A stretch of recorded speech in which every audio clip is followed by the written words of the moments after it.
ఏరిపాత నాయనార్ చోళరాజ్యంలోని ప్రధాన నగరాల్లో ఒకటైన కరువూరులో జన్మించాడు. ఇది అంబిరావతి నది ఒడ్డున ఉన్న చాలా పవిత్రమైన ప్రదేశం.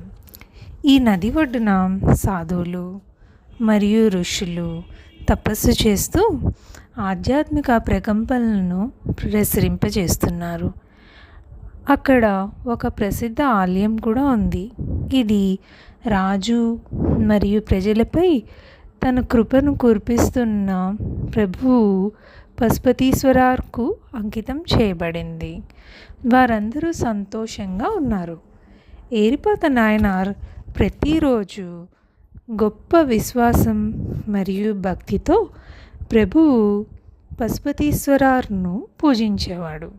శివభక్తులకు సేవ చేయడం మరియు వారికి అన్ని రకాల రక్షణ కల్పించడం అతని జీవితంలో ఏకైక లక్ష్యం. ఈ ప్రయోజనం కోసం అతను ఎల్లప్పుడూ ఒక ఆయుధం గొడ్డలిని తీసుకెళ్ళాడు. గొడ్డలితో శివభక్తులకు హాని కలిగించడానికి ప్రయత్నించే ఎవరినైనా శిక్షించేవాడు. దీని ద్వారా అతను ప్రభువు స్వంత పనిని చేస్తున్నాడు. ఆ నగరంలో శివకామి అందర్ అనే శివభక్తుడు నివసించేవాడు. అతను రోజు శివుడిని పూజించడం చాలా క్రమం తప్పకుండా చేసేవాడు. తెల్లవారుజామున స్నానం చేసిన తర్వాత తోటలో స్నానం చేస్తూ పువ్వులు సేకరించి ఆలయానికి తీసుకెళ్ళడానికి దండలు తయారు చేసి భగవంతుడికి నైవేద్యం పెట్టేవాడు. ఇదే అతని దినచర్య. ఒక మహానవమి రోజున ప్రజలందరూ ఆనందోత్సాహాలతో ఉన్నప్పుడు శివకామి అందర్ ఎప్పటిలాగే పూల బుట్టతో ఆలయానికి పరిగెత్తుతున్నాడు. అదే సమయంలో రాజు పెంపుడి ఏనుగు స్నానం చేసింది నుండి తిరిగి వస్తుంది. దాని వెనుక ఇద్దరు మాపూతులు మరో ముగ్గురు దానికి తోడుగా ఉన్నారు. అకస్మాత్తుగా అది పిచ్చిగా మారి ప్రజలను వెంబడిస్తుంది. వారు ఇక్కడ మరియు అక్కడికి పరిగెత్తుతున్నారు. ఇది శివగామి అందరి వైపు పరిగెత్తింది. అది అతన్ని పట్టుకొని అతని నుండి పూల బుట్టను లాక్కొని నేలపై విసిరి పారిపోయింది. పువ్వులన్నీ నేలపై చెల్లా చెదురుగా ఉన్నాయి. శివకామి అందర్ చాలా బాధపడ్డాడు. ఏనుగు భగవంతుని పూజ కోసం ఉంచిన పువ్వులను నాశనం చేసింది. అతను ఏనుగును వెంబడించాడు. అతను వృద్ధాప్యంలో ఉండడం వలన త్వరలోనే ఆలసిపోయాడు. అతను తీవ్రంగా ఏడుస్తూ శివదా శివదా అని బిగ్గరగా అరుస్తున్నాడు. ఏరిపాత నాయనార్ ఆ దారిని వెళ్ళాడు. శివకామి అందరి యొక్క దయనీయమైన కేక మరియు దానికి కారణం విన్నాడు. ఆ ఏనుగు ఎక్కడ ఉంది అని అరిపతార్ను అడిగి శివకామి అందరు సూచించిన దిశలో పరిగెత్తడం ప్రారంభించాడు. వెంటనే అతను ఏనుగును అధిగమించి తన శక్తివంతమైన గొడ్డలను విసిరి ఒక్క దెబ్బతో దాన్ని చంపాడు. తర్వాత అతను అవతాలపైకి దూసుకెళ్ళి వారిని కూడా చంపాడు. ఏనుగు గతి గుర్తించిన వార్త రాజుకు చేరింది. అతను వెంటనే తన సైనికులతో చుట్టుముట్టబడి తన గుర్రంపై అక్కడికి చేరుకున్నాడు. ఏనుగుని ఎవరు చంపారో అతనికి కనిపించలేదు. ఎందుకంటే శివయోగి ఏరిపదర్ను అలాంటి చర్యతో ముడిపెట్టలేకపోయాడు. అతను ఇలా అరవడం ప్రారంభించాడు. నా ఏనుగుని ఎవరు చంపారో?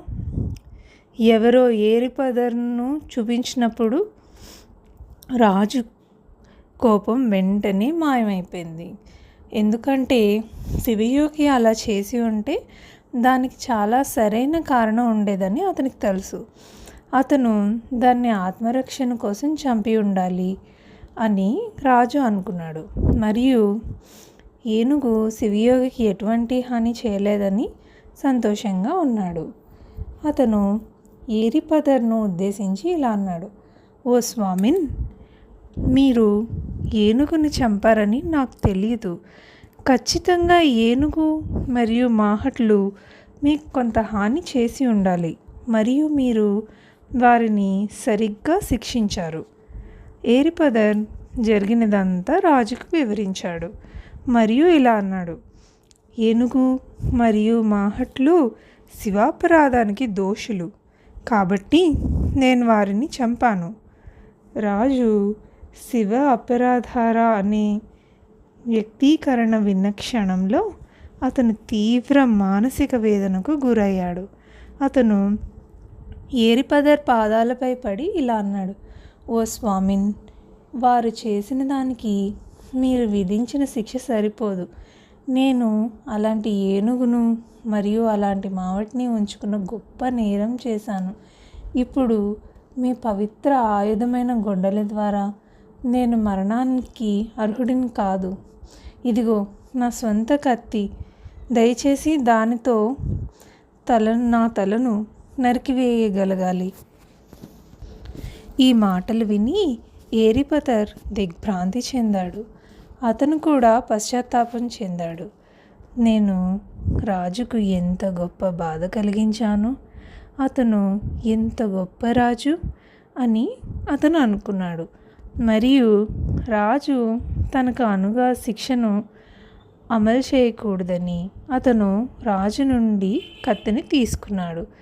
రాజు బాధకు తానే కారణమని ఏరిపదర్ భావించి స్వీయ శిక్షగా తన గొంతును తానే కోసుకోవడం ప్రారంభించాడు. రాజు భయపడ్డాడు. ఇప్పుడు తాను మరొక నేరానికి పాల్పడుతున్నానని అతను భావించి వెంటనే కత్తిని పట్టుకొని ఏరిపదర్ తన గొంతును తానే కోసుకోకుండా ఆపాడు.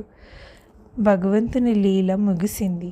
ఆకాశంలో ఒక స్వరం వినిపించింది: ఓ గొప్ప ఆత్మలారా, ఇది భగవంతుడు పశుపతీశ్వర లీల. తన భక్తుడు తనకు చేసిన నిజాయితీ మరియు విశ్వాసపాత్రమైన సేవను ప్రపంచం గుర్తించాలని ఆయన కోరిక. వెంటనే ఏనుగులు మరియు మహౌతులు నిద్ర నుండి లేచినట్టుగా లేచారు. శివకామి అందర్ పూలబుట్ట నిండిపోయింది. అందరూ ఆశ్చర్యపోయి ప్రభువు పశుపతీశ్వరర్ మహిమను పాడడం ప్రారంభించారు. ఏరిపదర్ రాజు పాదాల వద్ద కత్తిని ఉంచి అతనికి సాష్టాంగ నమస్కారం చేశాడు. రాజు కూడా ఏరిపదర్ పాదాలపై పడ్డాడు. ఇద్దరు ఒకరినొకరు కౌగిలించుకొని చాలా ఆనందంగా ఉన్నారు. రాజు తన పెంపుడు ఏనుగును ఎక్కించాలని ఏరిపదర్ కోరుకున్నాడు. రాజు అలాగే చేశాడు. ఏరిపదర్ తన స్థానానికి తిరిగి వచ్చాడు. శివకామి అందర్ పువ్వులతో ఆలయానికి వెళ్ళాడు. ఏరిపదర్ శివభక్తులకు సేవ చేయడం కొనసాగించాడు. చివరికి తన శరీరాన్ని విడిచిపెట్టి శివుని ధామానికి చేరుకున్నాడు. ఓం నమః శివాయ. ఏరిపదర్ నాయన